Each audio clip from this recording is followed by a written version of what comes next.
नमस्कार मित्रों, यदि नई दुनिया पुरानी दुनिया से अलग है तो नई दुनिया को पुरानी दुनिया से अधिक धर्म की जरूरत है।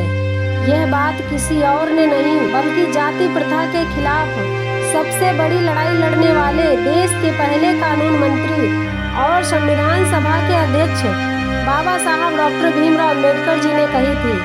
1950 में डॉक्टर भीमराव अम्बेडकर जी ने यह बात बुद्ध धर्म के समर्थन में लिखी अपने एक लेख में कही थी, क्योंकि भीमराव अम्बेडकर जी का मानना था कि धर्म के बिना भारत के दलित समाज का उद्धार नहीं हो सकता।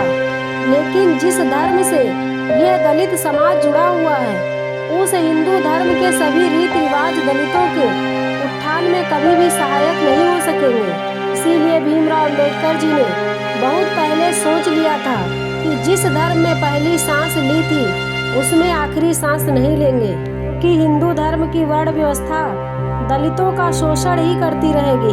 भीमराव अम्बेडकर जी का मानना था कि भारत भले ही अंग्रेजों की गुलामी से आज़ाद हो जाए, लेकिन वह आज़ादी तब तक असली आज़ादी नहीं होगी जब तक भारत में जाति प्रथा खत्म नहीं हो जाती है। इसीलिए असली आज़ादी की तलाश में भीमराव अम्बेडकर जी ने दलित समाज से हिंदू धर्म छोड़ने की अपील की थी। लेकिन सबसे बड़ा सवाल ये था कि वह हिंदू धर्म छोड़ने के बाद आखिर वह कौन सा धर्म शोषित वर्ग के लिए ठीक रहेगा। इसी सवाल के जवाब की तलाश करते हुए अंत में उन्होंने 14 अक्टूबर 1956 को बौद्ध धर्म अपना लिया था और उनके साथ ही साथ 3 लाख से ज़्यादा दलित भी एक साथ हिंदू धर्म को छोड़कर बौद्ध धर्म अपना लिए थे।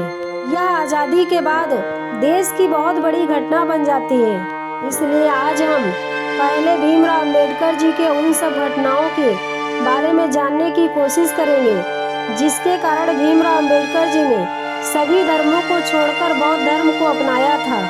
तो आइए मित्रों, जानते हैं भीमराव अम्बेडकर जी का जन्म 14 अप्रैल 1891 को मध्य प्रदेश के महू जिले में हुआ था। उनके पिताजी का नाम रामजी मालोजी सकपाल तथा माता का नाम भीमाबाई था। ये अपने माता पिता की आखिरी संतान थे। छोटी सी उम्र में ही उन्हें अपने साथ अलग अलग हुआ व्यवहार परेशान करता था।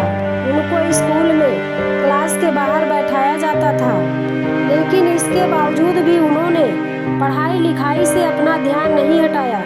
लेकिन भीमराव अम्बेडकर जी की किस्मत कुछ मायनों में अच्छी थी। उनके स्कूल में एक शिक्षक थे जो ऊंची जाति के होने के बावजूद भी उन्हें काफ़ी पसंद करते थे। उनका नाम कृष्णाजी केशव अम्बेडकर था, जिन्होंने अपने खुद का सरनेम भीमराव अम्बेडकर जी को दिया था।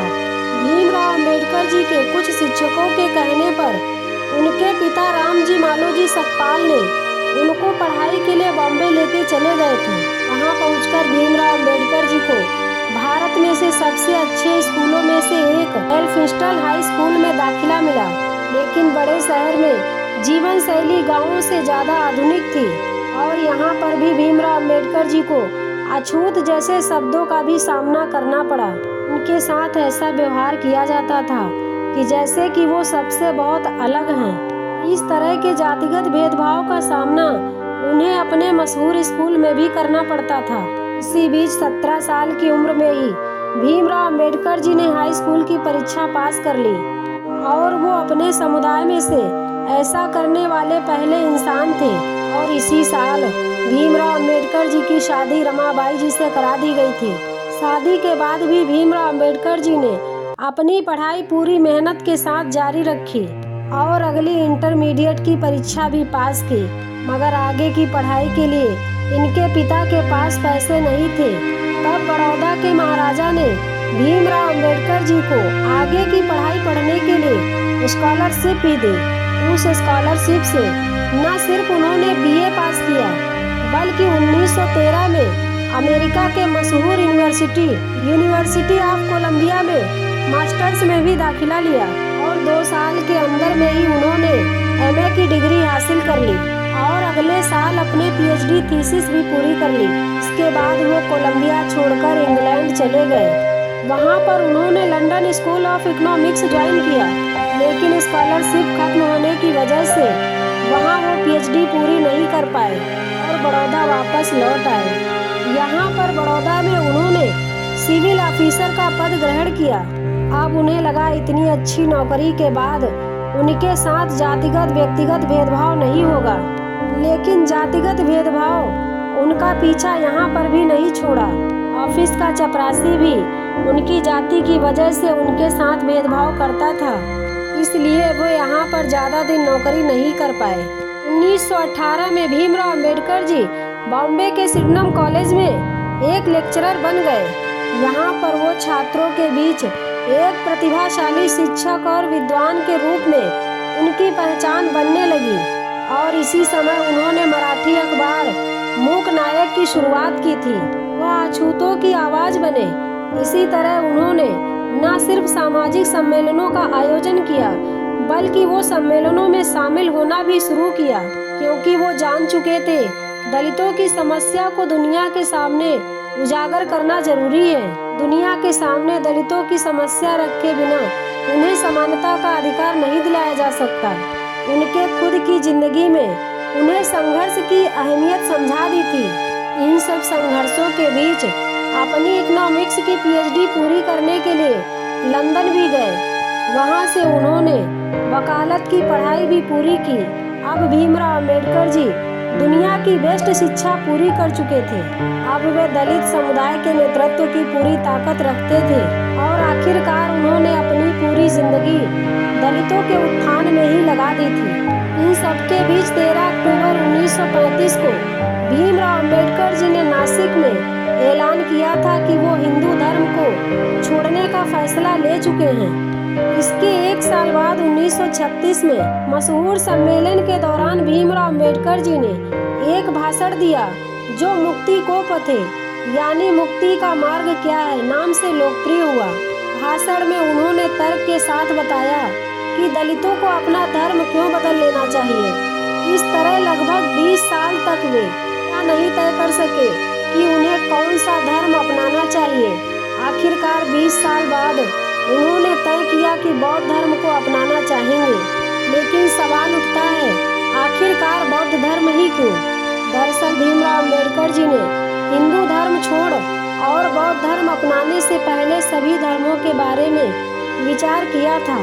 उनके शुरुआती लेख और लेक्चर को देखकर उनमें भीमराव अंबेडकर जी इस्लाम की ओर झुके हुए दिखाई देते हैं। 1929 में बहिष्कारी भारत में नोटिस टू हिंदुइज्म में लिखते हैं कि बौद्ध धर्म परिवर्तन करना है तो मुसलमान बनो, और उनके इस रवैये से हिंदूवादी संगठनों का खतरा महसूस होने लगा था। इन संगठनों ने भी भीमराव अंबेडकर जी के सामने आर्य समाज या सिख धर्म अपनाने का प्रस्ताव रखा था, लेकिन कुछ सालों बाद भीमराव अंबेडकर जी को सिख धर्म में भी जाति प्रथा दिखाई देने लगी, इसीलिए उन्होंने सिख धर्म का विचार छोड़ दिया। अब बात करें बौद्ध धर्म चुनने के पीछे की सोच की, तो इस सवाल का जवाब Buddha and the future of his religion के लेख में मिलेगा। इस लेख में उन्होंने दुनिया के सबसे बड़े 4 धर्मों की तुलना की है। इस तुलना में उन्होंने बौद्ध, हिंदू, ईसाई और इस्लाम धर्मों को भी शामिल किया है। इन चारों बड़े धर्मों के संस्थापकों, पैगंबरों और उनके अवतारों के बारे में उन्होंने लेख में विस्तार से बताया है। इसमें उन्होंने यीशु के बारे में भी बताया है। यीशु खुद को ईश्वर का बेटा कहते हैं और अपने अनुयायियों से कहते हैं कि जिसे भी ईश्वर के पास पहुंचना है उन्हें यीशु को भगवान का बेटा मानना होगा। ऐसा ही कुछ इस्लाम के साथ भी था। मुक्ति चाहते हो तो मोहम्मद साहब की खुदा का पैगंबर मानना था। साथ ही ये बात भी स्वीकार करनी थी कि वे ही इस्लाम के आखिरी पैगंबर हैं। ईसाई धर्म और इस्लाम के बाद जब उन्होंने हिंदू धर्म को देखा तो उन्हें पता चला इस धर्म में पैदा हुए अवतारी पुरुष खुद को ही ईश्वर कहते हैं और खुद को परमपिता परमेश्वर की संज्ञा देते हैं। फिर उन्होंने बुद्ध के बारे में जानना चाहा तो उन्हें पता चला कि वे किसी ईश्वर के पुत्र, पैगंबर या खुद ईश्वर नहीं हैं, बल्कि वे एक इंसान होने का दावा करते हैं। उन्होंने एक इंसान के रूप में ही अपने धर्म का प्रचार प्रसार किया था। साथ ही साथ महात्मा गौतम बुद्ध जी ने कभी भी चमत्कार या अलौकिक शक्ति का दावा नहीं किया। इसलिए भीमराव अम्बेडकर जी सबसे ज्यादा इनसे प्रभावित हुए।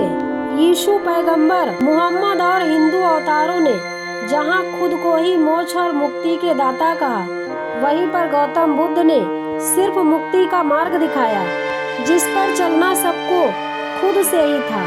इसके अलावा बौद्ध धर्म में भीमराव अम्बेडकर जी को बाकी धर्मों से ज्यादा तार्किकता और गलती करने की गुंजाइश भी नजर आई थी, जो कि बाकी किसी धर्म में नजर नहीं आई।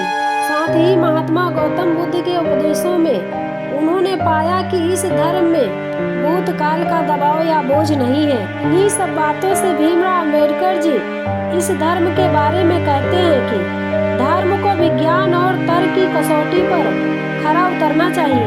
धर्म को यदि वास्तव में कार्य करना है तो उसे बुद्धि या तर्क पर आधारित होना चाहिए, जिसका दूसरा नाम है विज्ञान। इस तरह से वो एक ऐसे धर्म की तलाश में थे जिसमें वैज्ञानिकता मौजूद हो, जो उन्हें बौद्ध धर्म में ही मिला। बौद्ध धर्म चुनने के पीछे का भीमराव अम्बेडकर जी का एक और बड़ा कारण था, और वो कारण था महिलाओं को समान अधिकार। दरअसल जो बौद्ध धर्म में जो महिलाओं की स्थिति तय की गई थी, भीमराव अम्बेडकर जी उसे समानता का सबसे बड़ा प्रमाण मानते थे। भीमराव अम्बेडकर जी का कहना था कि दुनिया ने गौतम बुद्ध को केवल अहिंसा तक सीमित कर दिया। अहिंसा अपने आप में एक महान सिद्धांत जरूर है। गौतम बुद्ध ने अहिंसा के साथ बहुत ही समानता की भी शिक्षा दी। बस इस तरह से पुरुष और स्त्री को समान मानने वाला बौद्ध धर्म इकलौता धर्म था। बुद्ध जहाँ शूद्रों को अपने साथ बिठाते थे, तो वहीं पे अपने संग में स्त्रियों को भी भिक्षु बनने की इजाजत देते थे, जो उस वक्त उनकी प्रगतिशील की सोच का उदाहरण था। और इसे भीमराव अम्बेडकर जी दलित और स्त्री अधिकार के लिए सबसे सही मानते थे। और इन्हीं सब कारणों से भीमराव अम्बेडकर जी ने आखिरकार 14 अक्टूबर 1956 को 3,65,000 लोगों के साथ नागपुर में पूरे विधि विधान से बौद्ध धर्म को अपना लिया। मित्रों, ये वीडियो हमारी आप लोगों को कैसी लगी कमेंट कीजिएगा, और हमारे चैनल को लाइक और सब्सक्राइब कीजिएगा।